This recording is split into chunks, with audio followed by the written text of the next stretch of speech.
Good morning, and welcome to another week of Journey with Christ. I'm your host, Mark Mitchell, preaching minister here at the Park Avenue Church of Christ in Charleston, West Virginia. And I'm joined, as always, by Steve Fox, a minister for a long time? A long time. 50 plus years. Yeah. It's not getting close to 60, though. No. No, it's just 50 plus. No, because you didn't start when you were 10, so... Yeah.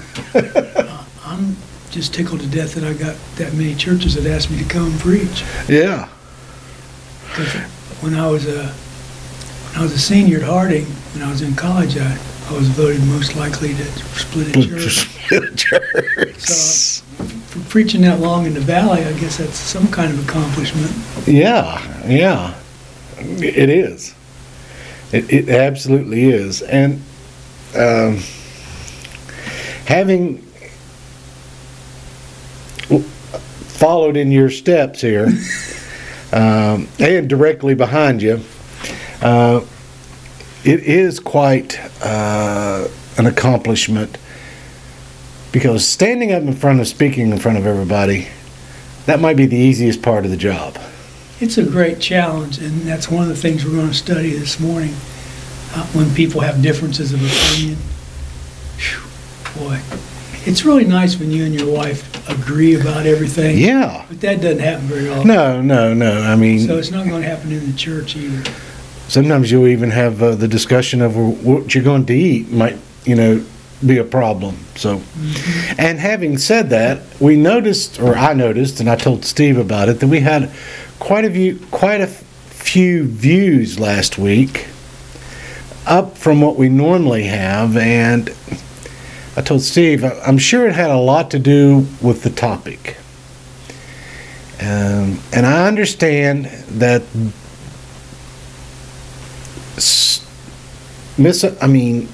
I understand that people don't always see the same thing and interpret their understanding of what they read, and so, which can create problems. And as you just brought up, even husband and wives are not going to agree on everything, and neither are we. So how do we deal with that? And I told Steve that I thought, and we've mentioned it several times, that dealing with Romans 14 might be our best chapter, especially being as this is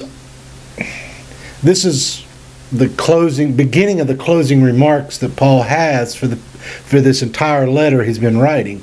And given the fact in Romans 2, the very beginning, this is evidently part of the main theme of Romans. I think it's amazing that when you read a book like Romans or a chapter like Romans 14, Paul knows these churches. He planted most of them. He started most of them.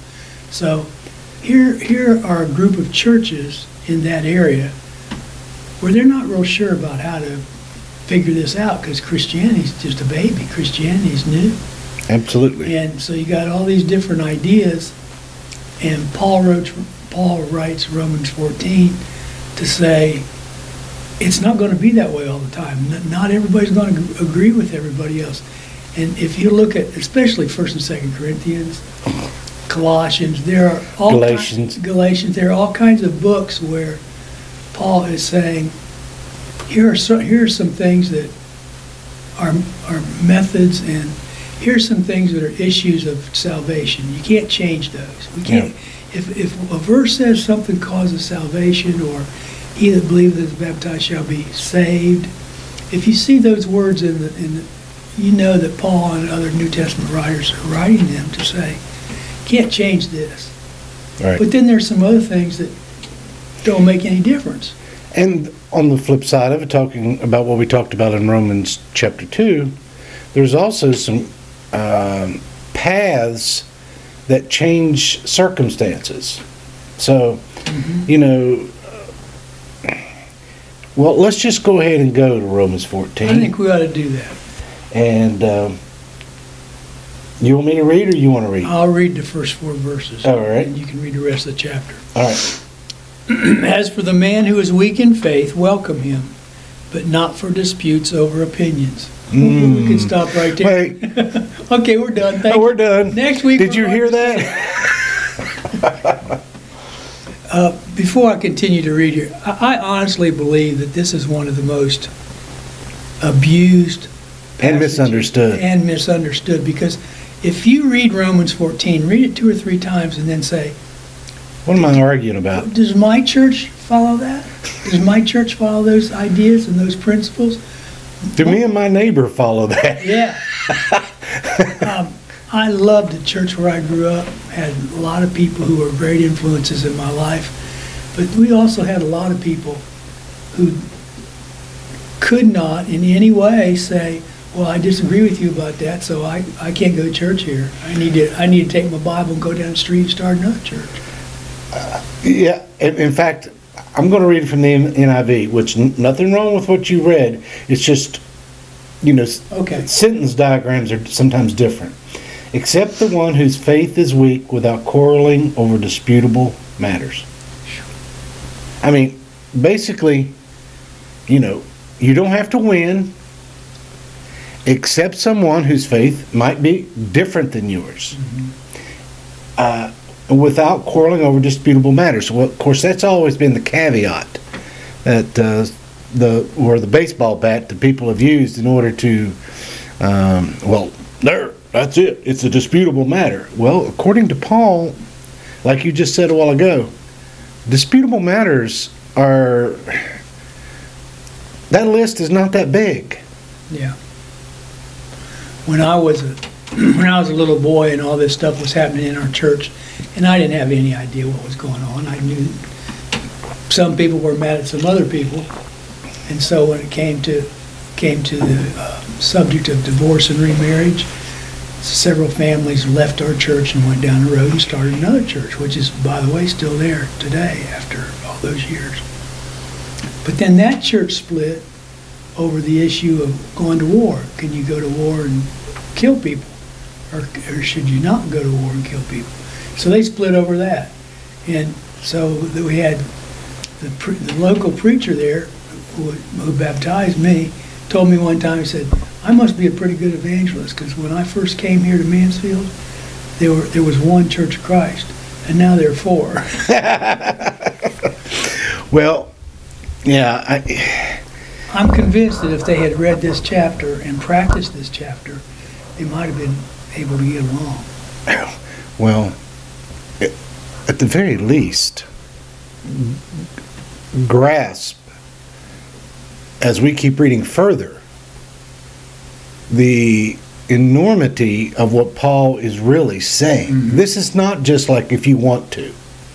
There is a couple statements in here that are finite in nature. Yeah. You don't want to be the person who's always creating, who's arguing over disputable matters. And when we get through with this chapter, you're going to see that there are several times where Paul says, you don't have to please everybody. No. And see, I know a lot of churches where you do have to please everybody. Yeah. You have to make sure that Well, they'll call you up John's in front of the not committee. upset or Mary's not upset. They'll call you up. In front of the elders, committee, And when you look or out the people window, who really are in charge sometimes. yes, when you look out the window and you see a U-Haul truck sitting out there, maybe something happened. Maybe you went too far. Maybe you went to. I keep looking for one, but No, we're not going to. I know, I'm just kidding you. Go ahead, let's get. As for the man who is weak in faith, welcome him. Don't throw him out, welcome him. But not for disputes over opinions. Well, here's a great exercise. Go through the Bible, through the New Testament, and say what's an opinion and what's not an opinion. Yep. One believes that he may eat anything. This goes back to eating meats offered to idols. One believes he may eat anything, while the weak man eats only vegetables. Let not him who eats despise him who abstains, and let not him who abstains pass judgment on him who eats, for God has welcomed him. Who are you to pass judgment on your own servant, the servant of another? It is before your own master that you stand or fall, and he will be upheld, for the master is able to make him stand. See, we don't do what verse 3 says. Let not him who eats despise him who abstains, and let not him who abstains pass judgment on him who eats. We just take about every subject there is and say, well, if you're not on the same page as I am, you're wrong. And your salvation is, your salvation is put in jeopardy. Well, think right now during this Christmas and holiday season, there are churches out there. There are churches out there who are, if you bring up Christmas in the assembly, you're in trouble. That you probably will be asked to leave. If I know some churches very familiar, or at least with come some up and churches, repent. Where if you preached a sermon on, this year Christmas is on Saturday, so if you preached a sermon on the birth of Jesus on Sunday, a lot of people would be upset with you. Yeah, but you can preach it in June. Yeah, and don't preach on the resurrection around Easter time. Yeah, because now you're letting the world or the calendar determine. But I even know here in part of 12 and 13 where Paul brings up the calendar. Special days. Special days. Some of you are going to observe it. Some of you are not going to observe it. So in other words, Steve, I take this to mean, don't argue about things that really, in the big scheme of things, don't matter. Of course, now here's the problem. Who determines what matters and what doesn't matter? And I'll be honest with you folks. There's the key question. There's the key question. I look at it like this. Whenever Satan tempted Adam and Eve, the temptation was, do you want to be like God and decide what's right and wrong? And if you answer yes to that question, you're in trouble. You might be kicked out of the garden again. And maybe the garden this time for you is something, it is such a difficult concept because we become so invested in what we believe that we oftentimes will just tell anybody and everybody, if you don't see it this way, you're wrong.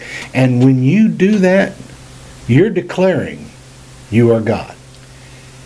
And if you carry that out to its final destination, in our country and in our church and in our families, we don't want to be wrong. And there's not anything wrong with that. I don't want to go through life being wrong about half the things I believe. I don't get up any days and think, okay, today I want to be wrong. That's right. Well, in your case, 5 or 6 times. Well, probably will be. Well, but that's why I told it wasn't an intended. I told Susie one time, I said, I can prove to you that I'm smarter than you. And she said, oh, really? How's that? And I said, you married me. Now, that probably wasn't the smartest thing she ever did in her life, but we don't want to be wrong. Nope. We don't want to marry the wrong person. We don't want to go to the wrong church. We don't want to practice the things that people practice in church, whether they're an opinion or not an opinion. We don't want that. That's not the goal of anybody. We want to be right in everything that we do, except you can't be. No. There was one guy who did that, and they killed him 2,000 years ago. Well, and it also goes to, Steve, that there are some things that aren't necessarily, as Paul puts here, disputable matters. There are, if you don't want to, as Paul uses, if you don't want to eat meat that has been potentially or possibly offered up to an idol, that's fine. But if for someone else it doesn't bother them because they know that the idol means nothing, the meat, they're going to give God the blessing for the meat, thank Him for providing for them. There's nothing wrong with that either. Romans 14 is a great chapter. It's not black and white. Now, in most churches, things are black and white. You're either going to do this or you're not going to do it. Right. And Paul leaves the door open. He says, if you want to do that, that's fine. If you decide not to because of your conscience, that's okay too. We don't like that. we want everybody told to do the same thing. I mean, that's our definition of unity. Well, this is a question my younger brother, John, asked me one time. Because we were talking about Romans 14. And he said, well, in your conversations with people, do you perceive yourself to be the weaker brother or a stronger brother? And I thought, man, that's hitting the nail dead flat right in the middle. Because how often do I consider someone else's opinion of a weaker person? Yeah. I'm the stronger one in this conversation. Right. So, I'll be gracious and give in to you. That's even a bad attitude to have over your very own attitude of whether you're right or you're wrong. Maybe you're the weaker brother, and in that situation, what does that do? Because what I have found, Steve, more often than not, that really, the more opinionated, the more weak you really are. Oh, yeah. Because you become bullish. And if you can't handle other people's opinions, I'm not going to listen to you. Yeah, you don't know anything. I know you're wrong. You don't know anything. You're going straight to hell. Yeah. Yeah, I mean that's people have said that to me in different phraseology. Yeah. You're lost. You're gone. I had a young man that I deeply respected who, well, he was a lot younger than I was. We went on a retreat together at Cedar Lakes. Gosh, this has been 35 years ago. He spent an hour one afternoon explaining to me why, if you use individual cups in your communion, you put your soul in jeopardy. I know. And I'm going, how did we get to that? How did we get? He's dead serious. He's very, very devout. He believes that with all his heart, that if I don't change my mind and go to a 1 cup for communion, my soul's in jeopardy. I know, and it boils down to this, that for him is a disputable matter. Yeah. Though, it's just so, I don't know what to say. And I don't know how you get to the point where not everything is as important to you. Steve, too often, what a lot of people are worshiping and praying to and who becomes their God is the interpretation of salvation. Mm-hmm. It becomes their savior. Mm-hmm. They don't adhere to the concept that actually it's Jesus who's your savior, not how you approach God. Like you may find approaching God to be a various, and I don't mean this in a derogatory remark. I just mean there are patterns that people create that they say this is salvation. Yep. Okay? They begin to believe more in the pattern than they do in the Jesus, the Savior.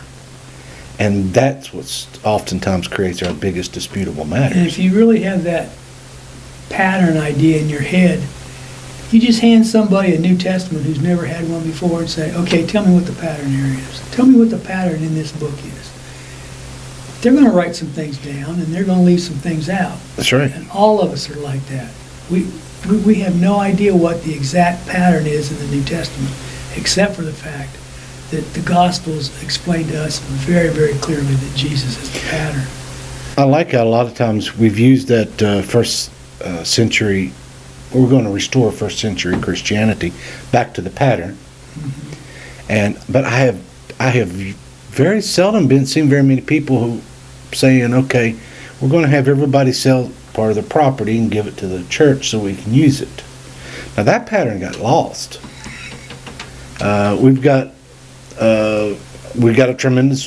several things that in the first century church that we don't they shared everything. They sold everything they had and shared with each They other. almost lived in a And I state noticed- of commune, you know? Yes, well, you could call it communism, you get in trouble if you call it that. Yeah, I That's know. legitimately what communism is, not Karl The- Marx and, No, it's Acts 2 through right. 10 that demonstrates where no one was elevated, everyone was the same. If anybody was without, there was a bank, go get it. If you needed food, clothing, money, shelter, I mean, there was just, it was there. Going to a Jerusalem Goodwill, That's right. And anything they needed. so everything changes when you are not following or worshiping a set of standards or an understandings. I mean, and no longer are you invested in, if you're invested in something, I don't know about you, Steve, but if somebody says something that I don't really like, one of the rules that I've tried to adhere to myself personally, if it upsets me a bunch, look at your stance. Because evidently you're putting more emphasis on something than it needs to be. You've taken away from the sovereignty of Jesus Christ and placed yourself as, hey, I think this is more important than that.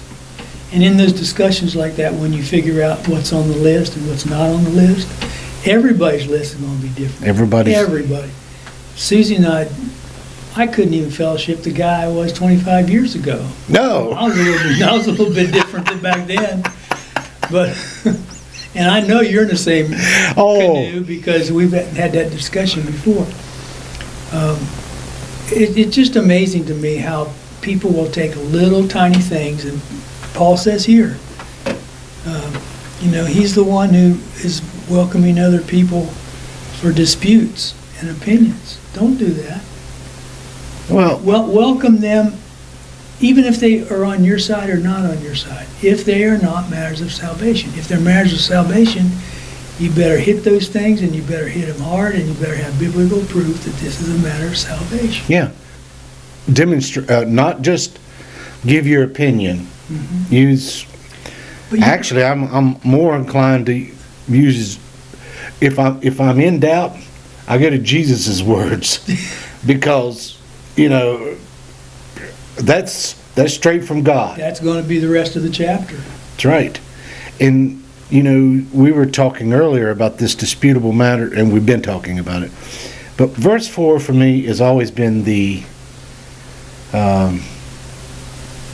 like the line in the sand. Who are you to judge someone else's servant? To their own master servants stand or fall, and they will stand, for the Lord is able to make them stand. See, I told you this was the most misunderstood chapter in the whole Bible. Oh, absolutely. And when Paul starts talking about how we listen to other people and how we accept other people and how other people have opinions, there's one reason I do that with you, because I want you to do that with me. Yeah. I want when we have a discussion, I want you to listen to my side instead of, and boy, I was good at this when I first started my ministry. I was really good at this. Let's see now. If he'd shut up and quit talking, I could say something important. Because what he's saying is not important. I'm over here going, let me say something, because mine is much more important than yours. If we don't look at the other guy's logic and how he's looking at Scripture, how he's looking at any Scripture, if we don't accept that, he's not going to accept listening to us. No, and I don't know about you, but I find myself always struggling in a conversation with someone, because as soon as they say something, I'm like, ching, I gotta get that. So in my head, I quit listening, and That's the minister in us. It is, and If you listen to a sermon, at the here's the first sentence, that's either right or wrong. Here's the second sentence, that's either right or wrong. What he said here was either right or wrong. That's the minister within us coming and saying, Well, I would argue that maybe it's the human, well, because we now live in a culture now that is inundated with always deciding who's right and who's wrong. But for me, in this particular verse, who are you to judge God's servant? In other words, and Paul almost, this is really what Paul's saying. You don't decide who's a servant of God.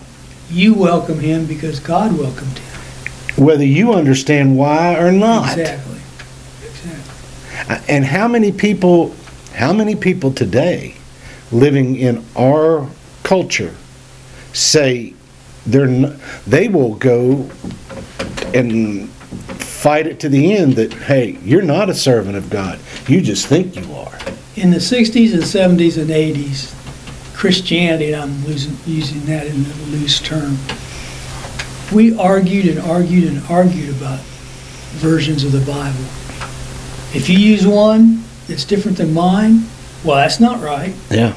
Well, maybe you like that one better. Maybe that makes more sense to you. Maybe if you take all the these and the thous out, maybe you can understand it a little bit better. But people, what are we going to put in the pew? Well, I don't know what we're going to put in the pew because everybody likes something different. There's absolutely nothing wrong as long as you're looking at a translation that was done by a group of men, a group of scholars, instead of one guy who got on the train and rode for 100 miles and translated Matthew, and then he rode for another 100 miles and translated Mark, interpreted Luke. Is it real? You think God's up there going, that guy's using the wrong Bible? Well, I got a friend. We've made it that way. Yes. I got a friend of mine, and he reminded me of this, that he says he remembers when the new songbooks would come in, and everybody would, and after the minister went through the songbook and determined what was acceptable, they would actually take magic markers and mark through There was lines. a stamp on it. Or mark through the line of songs. Like if one verse said something that they didn't agree with, they would mark out that verse, and they wouldn't sing it anymore. Or if the song was completely, they would cut it out or do something with it. I was visiting a church where it had a seal that said the elders had determined that this song is unscriptural. And then over here was another seal that said disregard the first seal. So they decided, well, we can go ahead and sing it now because the elders have said. And it was that song about the streets of gold, because they said the Bible doesn't say streets of gold. The Bible says a street of gold, singular, a street of. And I'm thinking, if God's up there parsing those words, we're all in trouble, man. We're in trouble big time if we got to get Well, that then figured out. there is no grace. No, none. There is no grace. None. It is going back to, like I talked about this past Sunday, we believe God appeases and accepts people the same way we accept them. And if we don't accept them, God's not accepting them. No. But this verse right here says, who are you to tell God who he picks? One translation actually uses this, and I don't remember, who are you to tell God's child he's not God's child? Yeah. God knows who belongs to him and who doesn't. That's right. We can look at somebody and we can make those kind of judgments, but they may be way off. Which goes back to what I'm sure, our chapter 2 discussion of the man sitting on the creek bank in India or Brazil. I don't know who God's servant is. Maybe because of the circumstances of the world that he lives in, he's never been, but I don't know. It's not my job to condemn people. All I am supposed to do, as according to Jesus Christ, and this is a definitive moment, love God with all your heart, soul, strength, and mind, and love your neighbor as yourself. You want to get right down to it? We go past that, we can get in a lot of trouble. And I know people who would argue that that list that has on that list, we're supposed to use individual communion cups or one cup, is just as important as love the Lord your God with all your heart, strength, soul, and mind. Well, And that's where we get all tangled up, and we got that follows into that disputable matter. Well, like I said a little while ago, this is not a black and white situation. This is a gray situation. Who am I to pass judgment on the servant of another? Who am I to say anything about people who come to this church? And you say, well, they might have done something really, really wrong. That's true. That's exactly true. But if God has welcomed them, we're supposed to welcome them. It's before his own master that he stands or falls. Yes. That's God's job. Is that your husband? Nope. Is that your wife? Is that the elders? Is that the deacons? Is that your postman? None of that stuff. None of that stuff. The reason I said postman, because the guy told me one time, you better be nice to the guy who delivers your mail, because he knows more about you than anybody in the world except your spouse.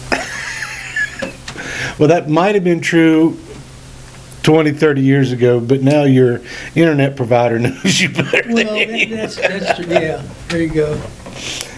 He will be upheld, for the master is able to make him stand. I'm going to say that's as far as we're going to get today. I thought about going a little bit further. I mean, of course we could just hit this one verse and then start off on it again next week. One person considers one day more sacred than another considers every day alike. Each of them should be fully convinced in their own mind. Which is, it was in this chapter, and I couldn't remember if it was in 13. That just also gives to the idea that, you know, it's more than just disputable matters. It's, you know, some people, I mean, I know certain faiths that don't do birthdays. They find them to be hypocritical. In fact, I wished somebody one time a happy birthday because I knew it was his birthday, and he was almost offended that I made mention of his birthday. Mm-hmm. I've never been able to figure that out. I always thought if on a certain day you were born, you honor your mother. She's the one that did all the work. I didn't do a thing. I just looked out and said, hey, there's some light out there. I think I want to go out there. It's just... I mean, they won't honor Mother's Days, Father's Day. Well, of course, a lot of those things are just made so the public has to... They feel guilty because they don't go buy them a card and a present. Yeah. But he says here, you have to be able to explain this to your own master, and that way you'll stand or fall. So what about those days? Christmas, we're coming close to that. It is, if you want to go all in. Go crazy. But give it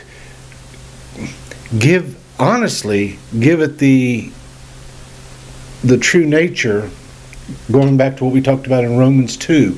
This is a heart thing. Everything for Paul is a heart thing. If this is something you're doing in a response and offering to God, go for it. Mm-hmm. If it's just something that you're trying to do to make yourself right and wrong and everybody else wrong, now that's where you begin to have a problem. Well, there's some families who sit down at Christmas time or on Christmas morning, and you are successful if you got a bunch of stuff. Yeah. And well, you made me think of one other thing as far as a disputable matter. I remember, and it got me to thinking of another funny thing, that there are disputable matters over people or whether you open gifts on Christmas Eve or Christmas Day. No kidding. Oh. Especially, like you just said, if the customs of her family are different than the customs of your family, somebody's going to have to adapt. Somebody's going to have to change, make some changes. I can remember, there's also pretty much the given out there is turkey's okay on Thanksgiving Day, but Christmas is a different one. Easter's a different one. I mean, it is amazing what we will become invested in, and we set our stake down, we flag it and say, okay, this is a disputable matter. That's because we've been doing it like that in my family for all those years, and we're not learning. I heard a preacher tell a story one time. This guy lived in northern Ohio. He said that his wife was cutting the end of a huge hunk of ham off after she cooked it, and just threw it over there on the counter. And did the rest of the stuff. And he goes, "Why'd you do that?" She said, "Do what?" She said, "Why'd you cut that big piece of ham off of there and throw it over?" She said, "I don't know. Mom always did it." And so she calls her mom and says, "Mom, why do you always cut up that big hunk of ham off the end of it?" And she said, "Because the pan I had was too small." Yeah. So I'm going to do that because I saw my mom do that, or saw my and I dad assumed there wasn't a reason for it. Yeah, there's certain, and that would be on the list of things that you should do when you have these special days. I want to. Aren't we weird? All of us are. All of us are. All of us have our little things. But I want to encourage everyone out there. It's not that you ignore what is important to you, but what is important to you and to me, it can be a personal thing. In fact, that's what the verse 4 of Romans 14 is saying. Yeah. That's between you and God. Those issues, those things that you feel strongly about it, that's fine. In fact, I actually think God may take more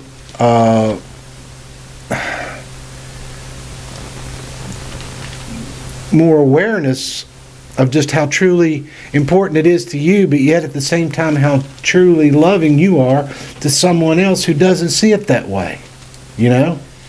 Well, I think one of the things that we always have to consider when we study the Bible is we use biblical things to talk about other biblical things. Mm-hmm. And he's not saying, please, we don't want our audience to misunderstand this. He's not saying you can believe whatever you want to believe. No. Not even close. He's saying that there may be some people who study the scriptures and come to this conclusion, and there may be some other people who study those same scriptures and come to a different conclusion. That's right. So I have to listen to them. I have to put myself in their shoes, or in this case in their sandals, and walk a mile that they walked in to try to make me see, why does that person think like that? Why does he believe that?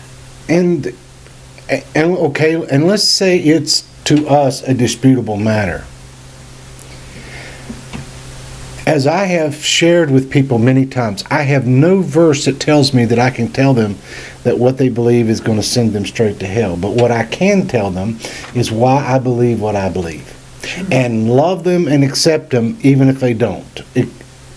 Take what I say.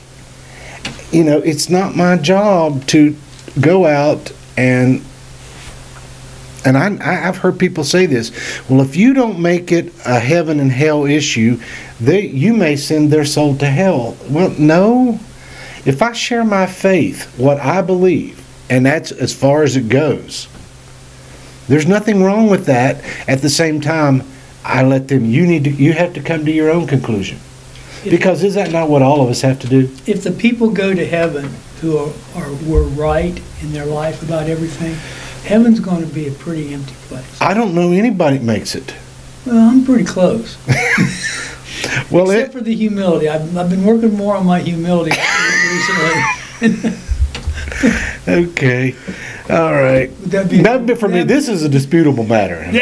That's a matter of opinion. Oh, well, Steve, we're kind of like run out of time here. Well, we want the people who are following with us in Romans 14. It is before his own master that he stands or falls. That's right. This whole chapter is saying, you know what? You do not have to go through life being worried about what other people think about you. It's between you and God. You got one master. That's right. And it's not any other human being. It's the one Messiah. And he says, you better make sure that you can explain whatever you believe to your own master, because that's where you either stand or fall. And without a doubt, what also carries with that is the gravity that you need to work these things out on for yourself. Don't automatically assume anything that Steve and I ever say that is 100% correct. At the same time, trust me that anything that we say, we believe. And it's going to come from this. And we've looked at it, but does that mean we're 100% right? Not even close. I'm sure that Steve is wrong on a few things. And if Susie were here, she'd give you a lot longer list. Oh, well, listen, this coming Friday and Saturday is a big day of the year for a lot of people. And we want to, I know for Steve, he's more of a take it or leave it kind of when it comes to Christmas. The one thing you do like about it, family does come to visit and you eat good. Man. At Christmas and at New Year's, we always have 18 people staying at our house. Yeah. We're not real smart, but we are productive. We have 10 grandkids. I should learn their names, but those are special to me. If somebody said you can either have this or this for Christmas, it'd be all those grandkids sitting around the table. That's right. Yeah. You can't beat time around the table with those whom you love. That table's the shrine in our house. Oh. It ought to be the shrine in everyone's house, right. Because more things happen right there around it than any place else. Well, listen, on behalf of Steve and I, we're going to wish you a Merry Christmas. And I'll do that. And we are going to encourage you to enjoy the time. Do not let the holiday rule you. Take the holiday and let it demonstrate the love that was demonstrated by God by sending His Son into this world to save you and me. So, anything else you got to say, brother? No, just would like to ask our audience to read the rest of Romans 14. We'll have it next week. Well, on behalf of Steve and I, happy holidays. Merry Christmas. Almost Merry Christmas.